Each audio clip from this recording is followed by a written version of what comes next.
Is a recession coming? Here's how to protect your money.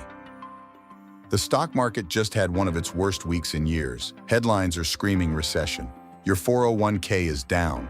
Prices are still high. And if you're like most people right now, you're wondering, should I be worried? Should I do something? And if so, what? Today I'm going to give you a clear, calm breakdown of what's actually happening, what a recession would mean for you personally, and 5 concrete moves you can make right now to protect yourself, whether a recession comes or not. Welcome to Fuel Your Wealth. Let's get into it. First, let's be honest about what we know and what we don't.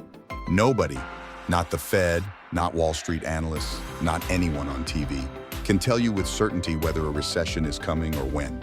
What we can say is that the conditions right now, rising tariffs, market volatility, high interest rates, slowing consumer spending, are the kinds of conditions that historically have preceded recessions. That doesn't mean one is guaranteed. It means it's worth being prepared. So what is a recession actually? The technical definition is 2 consecutive quarters of negative GDP growth. But what it feels like is companies slow down hiring or start laying people off, consumer spending drops, stock markets fall, and credit gets tighter. Recessions typically last between 8 and 18 months. The 2008 recession lasted 18 months. The COVID recession in 2020 lasted only 2 months, the shortest on record, before a massive recovery. The critical thing to understand is this: recessions hurt people who aren't prepared far more than people who are. The goal today is to make sure you're in the second group. Here are 5 moves to make right now. Move 1. Build your emergency fund to 6 months of expenses. This is the single most important thing you can do. If you lose your job during a recession, which is a real possibility if layoffs pick up, you need runway.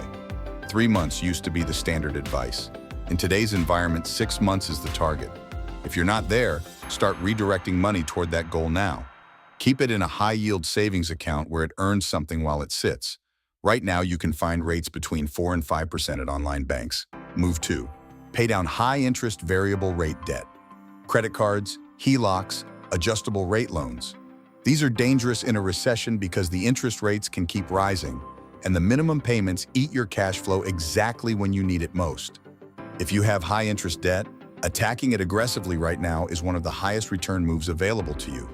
Every dollar of credit card debt you eliminate at 22% interest is a guaranteed 22% return on that dollar. Move 3. Do not panic sell your investments. This is where most people make their biggest financial mistake. They watch their portfolio drop 20 or 30%, panic, sell everything, and then miss the recovery. Historically, the market has recovered from every single recession. The people who got hurt the worst in 2008 were the ones who sold at the bottom and never got back in.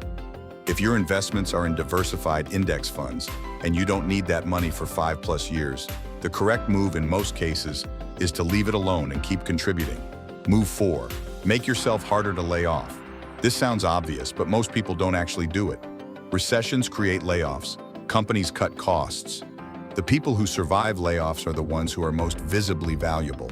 The ones who are cross-trained, who understand the business, who have relationships across departments, who generate revenue or protect it. Now is a good time to make sure your manager knows exactly what you contribute and to actively look for ways to expand your value. Move 5. Recession-proof your income with a side stream. This doesn't have to be a full business. It can be freelancing, consulting, renting out a car or a room, selling a skill online. Having even $500 to $1,000 a month coming in from a second source completely changes your risk profile if your primary income gets disrupted. One more thing. Recessions are also when generational wealth is built.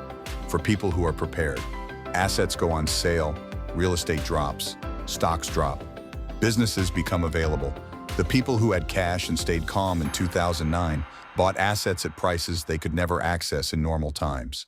Being prepared isn't just about surviving a recession. It's about being positioned to take advantage of one.